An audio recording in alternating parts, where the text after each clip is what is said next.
January 2nd, 2026, Ephesians 5:15 through 16.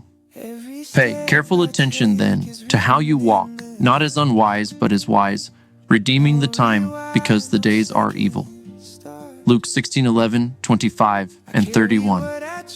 So if you have not been faithful with worldly wealth, who will entrust you with true riches?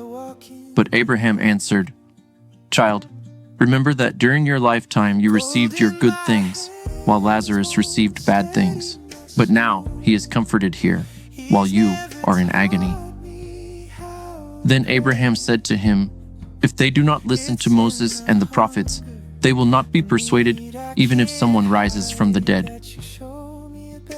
Reflection. The journey of life is forward only. As much as we wish we could rewind or restart, we cannot. Even though our past is locked in the choices we did and did not make, and the consequences of both shape our present, the future remains more open than the closure of our past. Most things in life are rarely impossible.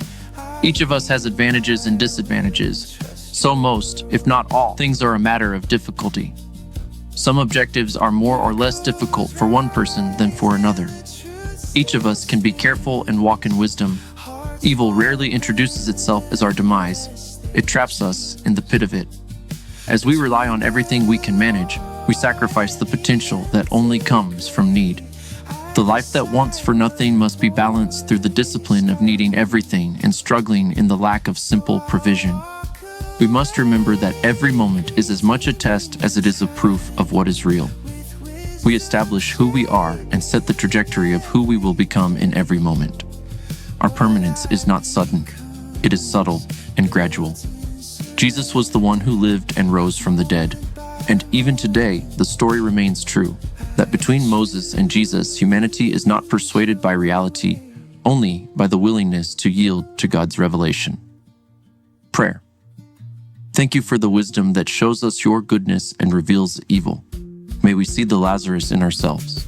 May we choose to manage our resources for the ability to preserve your kingdom.